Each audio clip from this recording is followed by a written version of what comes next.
प्रधानमंत्री नरेंद्र मोदी ने वीर बाल दिवस कार्यक्रम में युवाओं के मार्च पास्ट को दिखाई झंडी। प्रधानमंत्री ने वीर बाल दिवस को बताया कुछ भी कर गुजरने के संकल्प का प्रतीक।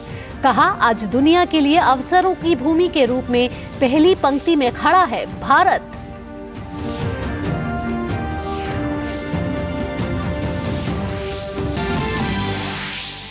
नौसेना के बेड़े में आज शामिल होगा स्टेल्थ गाइडेड मिसाइल विध्वंसक युद्धपोत इम्फाल।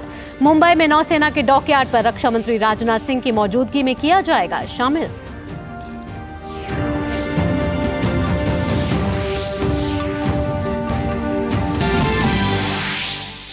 वित्त मंत्री निर्मला सीतारमण आज तमिलनाडु के बाढ़ प्रभावित थुथुकुडी जिले का करेंगी दौरा। जिला प्रशासन के साथ करेंगी समीक्षा बैठक।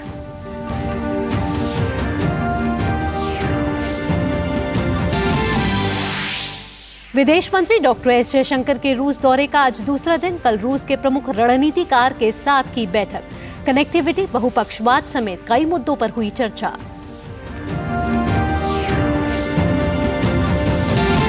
अंतर्राष्ट्रीय खबरों में इजरायल के प्रधानमंत्री बेंजामिन नेतन्याहू ने कहा, हमास के खिलाफ जीत तक जारी रहेगा संघर्ष।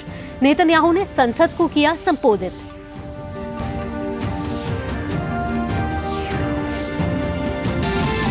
और खेल की खबरों में भारत और दक्षिण अफ्रीका के बीच पहला टेस्ट मैच सेंचुरियन में आज से 2 क्रिकेट टेस्ट की सीरीज को जीतने के इरादे से मैदान में उतरेगी टीम इंडिया।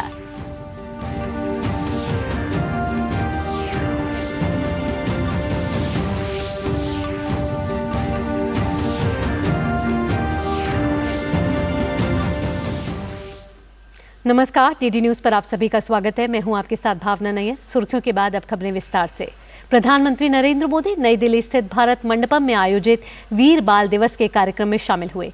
ये दिन श्री गुरु गोबिंद सिंह के साहिबजादे बाबा जोरावर सिंह जी और बाबा फतेह सिंह जी की शहादत के रूप में जाना जाता है। साल 2022 में प्रधानमंत्री ने ये पहल की थी, जिसके बाद 26 दिसंबर को अतुलनीय बलिदान, साहस और वीरता को राष्ट्रीय स्तर पर याद किया जाना शुरू हुआ।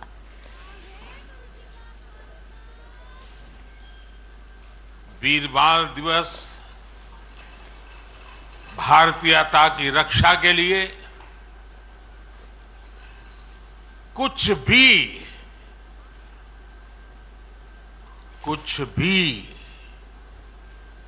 कर गुजरने के संकल्प का प्रतीक है। ये दिन हमें याद दिलाता है कि शौर्य की पराकाष्ठा के समय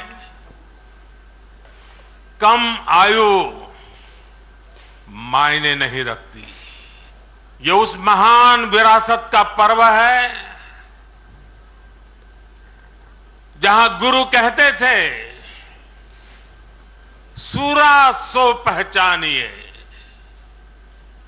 सूरा सो पहचानिए, जो लड़ाई दिन के है,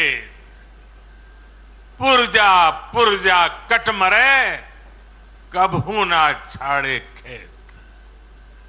प्रधानमंत्री ने अपने संबोधन में कहा कि विरासत पर गर्व करने से दुनिया का भी नजरिया बदला है।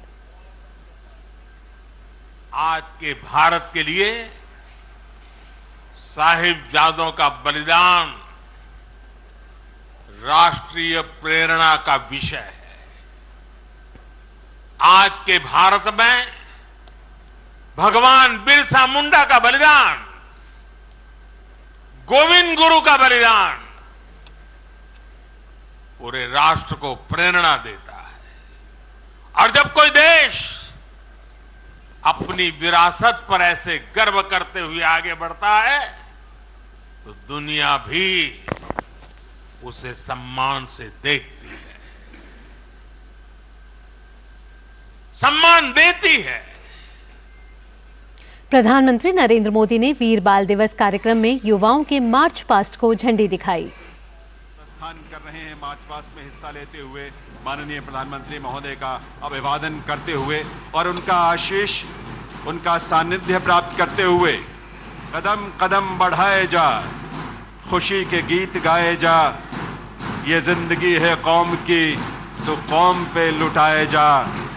विजय हमारे हाथ है, विजय ध्वजा उड़ाए जा। कदम कदम बढ़ाए जा का ही परिणाम था कि वर्ष 1947 में यह देश आजाद हुआ और ये इस सौभाग्य के क्षण में वीर बाल दिवस के इस आयोजन में माननीय प्रधानमंत्री श्री नरेंद्र मोदी जी का अपनी आभा बिखेर रहा है। चाहे वो अंतरिक्ष का क्षेत्र हो, भारत को जिसमें नई पहचान मिली है, माननीय प्रधानमंत्री महोदय, इसके लिए उनका हृदय से बहुत बहुत आभार। आप सबकी तरफ से बहुत बहुत आभार। उनकी उपस्थिति हम सबको ऊर्जा का संचार। गृह मंत्री अमित शाह ने वीर बाल दिवस पर श्री गोविंद सिंह जी के 4 साहिबजादों को नमन किया। सोशल मीडिया एक्स पर पोस्ट कर उन्होंने कहा कि वीर बाल दिवस पर मैं श्री गुरु गोविंद सिंह जी के 4 साहिबजादों और माता गुजरी जी को नमन करता हूं।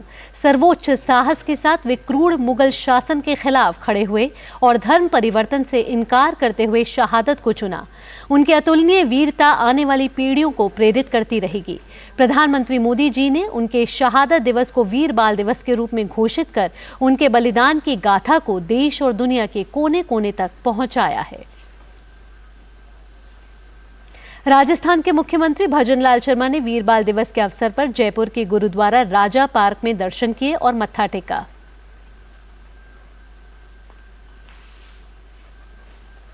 राजस्थान के मुख्यमंत्री गुरुद्वारा राजा पार्क में दर्शन करते हुए और वहां मत्था टेकते हुए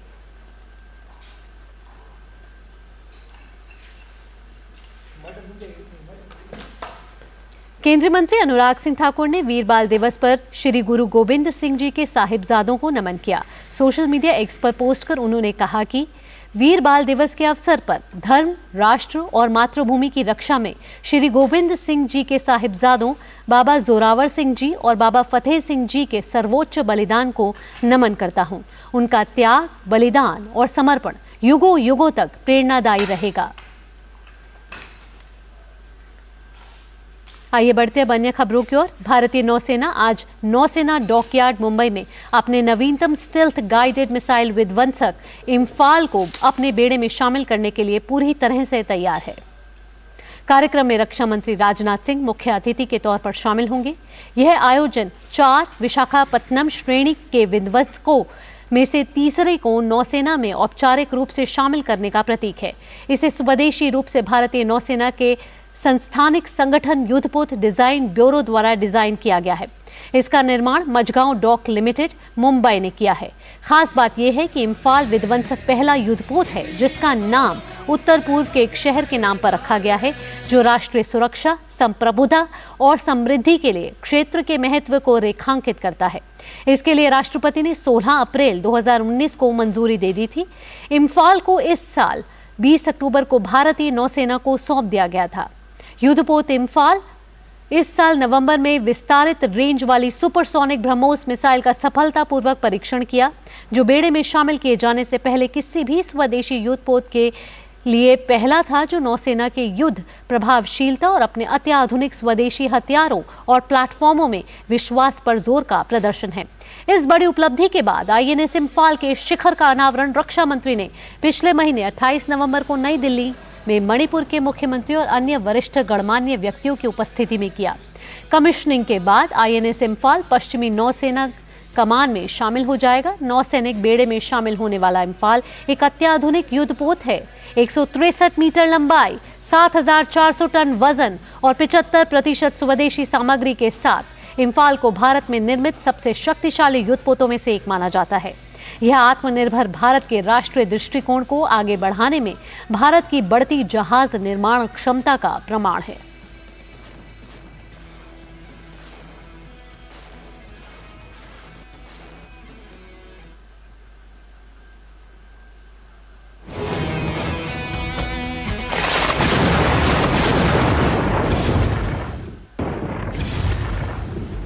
हरदम तैयार है,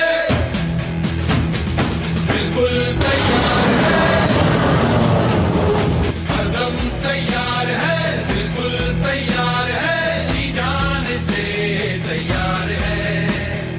इसीलिए तो हम लहरों के पहरेदार हैं।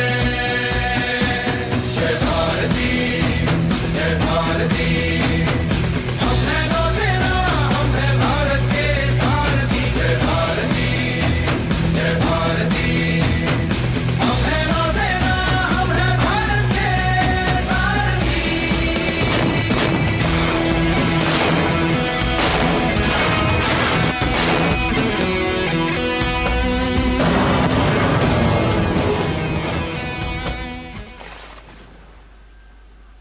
तो आज नौसेना के बेड़े में शामिल हो जाएगा युद्धपोत इम्फाल। आइए बढ़ते हैं आगे। चक्रवात मिगजॉम के बाद दक्षिणी तमिलनाडु में आई भीषण बाढ़ की स्थिति पर केंद्र सरकार लगातार नजर बनाए हुए है। केंद्रीय वित्त मंत्री निर्मला सीतारमण बाढ़ की स्थिति का आकलन करने के लिए राज्य का दौरा करेंगे।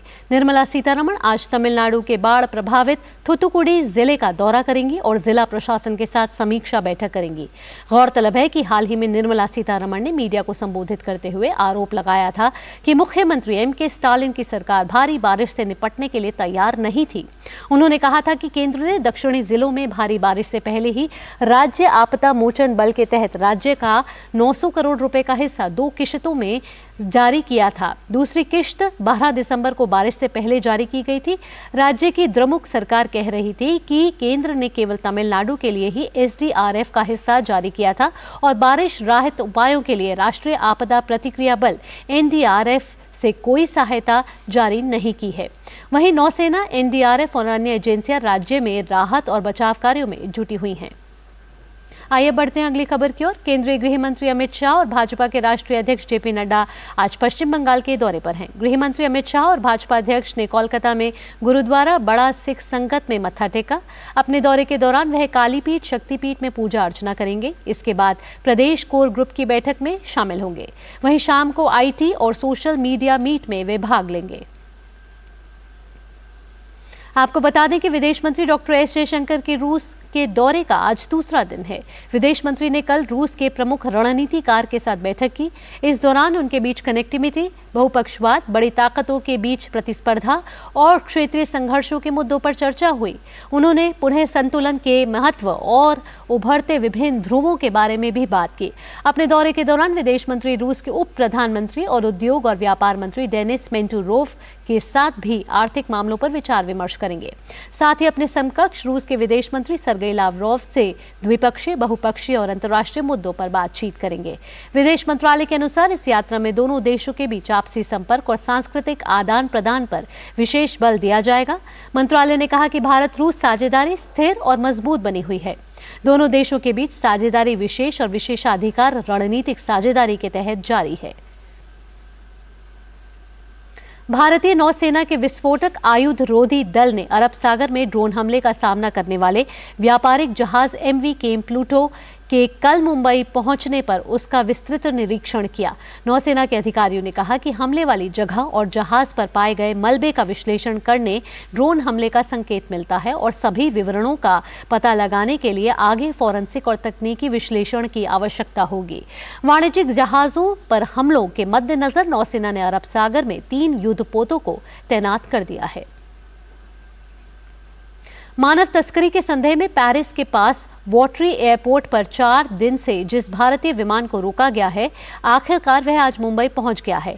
इस विमान ने कल मुंबई के लिए उड़ान भरी थी। इस विमान में करीब 300 यात्री सवार थे और सभी सुरक्षित हैं। आइए अब नजर डालते हैं देश में कोरोना की ताजा स्थिति पर। स्वास्थ्य और परिवार कल्याण मंत्रालय के मुताबिक देश में कोरोना के सक्रिय मामलों की संख्या 4170 हो गई है। वहीं पिछले 24 घंटों में देश में कोरोना के 412 नए मामले सामने आए हैं। 3 लोगों की मौत हो गई है। सभी राज्य कोविड को लेकर सतर्कता बरत रहे हैं। साथ ही लोगों को कोविड प्रोटोकॉल का पालन करने की सलाह दी जा रही है। और अब खबर बदलते मौसम से जुड़ी हुई। राजधानी दिल्ली में ठंड का कहर जारी है। वहीं सुबह के वक्त सड़कों पर कोहरा छाए रहने की वजह से विजिबिलिटी कम रही, जिससे लोगों को वाहन चलाने में दिक्कतों का सामना करना पड़ा। मौसम विभाग के अनुसार राजधानी दिल्ली में आज न्यूनतम तापमान 7 डिग्री सेल्सियस, वहीं अधिकतम तापमान 24 डिग्री सेल्सियस रहने का अनुमान है। उत्तर प्रदेश की बात की जाए तो उत्तर प्रदेश के गोरखपुर में भी आज सुबह घना कोहरा छाया रहा। ठंड से बचने के लिए लोग गर्म कपड़े पहनने के साथ साथ आग का सहारा भी ले रहे हैं। वहीं घने कोहरे की वजह से सड़कों पर वाहनों की रफ्तार भी कम हो गई है। वहीं दिल्ली और राष्ट्रीय राजधानी क्षेत्र में वायु गुणवत्ता सूचकांक बहुत खराब श्रेणी में बना रहा। केंद्रीय प्रदूषण नियंत्रण बोर्ड के अनुसार आज सुबह 7 बजे दिल्ली में वायु गुणवत्ता सूचकांक 372 दर्ज किया गया। भारत में प्रत्यक्ष विदेशी निवेश के 2024 में गति पकड़ने की संभावना है। बेहतर व्यापक आर्थिक आंकड़े और औद्योगिक उत्पादन में तेजी के साथ आकर्षक PLI योजना के कारण अधिक संख्या में विदेशी कंपनियां भारत की ओर आकर्षित होंगी। इस कई देशों के बीच तनाव और बाधाओं के साथ वैश्विक स्तर पर ब्याज दरों में सख्ती के बीच भारत पसंदीदा निवेश गंतव्य बना हुआ है। उद्योग और आंतरिक व्यापार संवर्धन विभाग के सचिव राजेश कुमार सिंह ने कहा है कि सरकार लगातार एफडीआई नीति की समीक्षा करती है और समय समय पर इसमें बदलाव किया जाता है। सिंह ने कहा कि 2014 से 2023 की अवधि में एफडीआई लगभग 596 अरब डॉलर रहा है, जो 2005 से 2014 की तुलना में लगभग 2 गुना है। उन्होंने कहा कि ये रुझान सकारात्मक है और भारत अभी भी विदेशी कंपनियों के लिए पसंदीदा स्थान बना हुआ है। सिंह ने साथ ही कहा कि औषधि, खाद्य प्रसंस्करण और चिकित्सा उपकरणों जैसे क्षेत्रों के लिए उत्पादन से जुड़ी प्रोत्साहन पीएलआई योजनाओं के कारण कई क्षेत्रों में एफडीआई बढ़ा है। और अब खेल से जुड़ी खबर। भारत और दक्षिण अफ्रीका के बीच पहला क्रिकेट टेस्ट मैच आज से सेंचुरियन में खेला जाएगा। 2 टेस्ट मैच की सीरीज का ये पहला मैच है। रोहित शर्मा की कप्तानी में भारत की टेस्ट सीरीज जीतने पर नजर होगी। भारतीय क्रिकेट टीम 31 साल से दक्षिण अफ्रीका में टेस्ट सीरीज नहीं जीत सकी है। विराट कोहली, जसप्रीत बुमराह जैसे स्टार खिलाड़ी वनडे विश्व कप 2023 के बाद पहली बार मैदान पर नजर आएंगे। वहीं आज के मैच में कुछ नए खिलाड़ी को टेस्ट में डेब्यू करने का मौका मिल सकता है। भारत और दक्षिण अफ्रीका के बीच टेस्ट सीरीज मंगलवार से शुरू होगी। 2 टेस्ट की सीरीज का पहला मैच सेंचुरियन में खेला जाएगा। भारतीय क्रिकेट टीम 31 साल से दक्षिण अफ्रीका में टेस्ट सीरीज नहीं जीत सकी है। भारत और दक्षिण अफ्रीका के बीच अब तक कुल 42 टेस्ट खेले गए हैं। इनमें से भारत ने 15 और दक्षिण अफ्रीका ने 17 टेस्ट जीते हैं। 10 मुकाबले ड्रॉ रहे। हालांकि दक्षिण अफ्रीका में भारत का रिकॉर्ड खराब रहा है। अफ्रीकी जमीन पर टीम इंडिया ने 23 टेस्ट खेले हैं और सिर्फ 4 जीते हैं। 12 में उसे हार का सामना करना पड़ा। 7 टेस्ट ड्रॉ रहे हैं। भारत ने दक्षिण अफ्रीका में पिछला टेस्ट 2021 में जीता था। वह मुकाबला भी सेंचुरियन में खेला गया था। भारत और दक्षिण अफ्रीका के बीच सेंचुरियन में 3 टेस्ट खेले गए हैं और तीनों का ही नतीजा निकला है। 2 में भारतीय टीम को हार मिली और 1 में टीम इंडिया ने जीत हासिल की।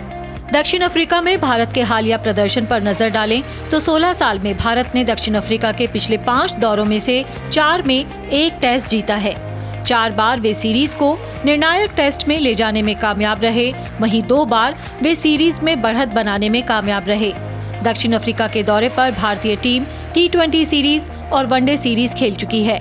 T20 सीरीज ड्रॉ रही थी, वहीं वनडे सीरीज में भारतीय टीम ने जीत दर्ज की थी। ऐसे में अब भारतीय टीम बढ़े हुए उत्साह के साथ टेस्ट सीरीज में उतरेगी और जीत दर्ज करने की कोशिश करेगी। Sports desk, DD news. इसी के साथ इस बुलेटिन में इतना ही। डीडी न्यूज पर खबरों का सिलसिला जारी रहेगा। अगला बुलेटिन आप देखेंगे एक्सप्रेस 100, यानी कि फटाफट अंदाज में खबरें। फिलहाल के लिए मुझे और हमारी पूरी टीम को दीजिए इजाजत। नमस्कार।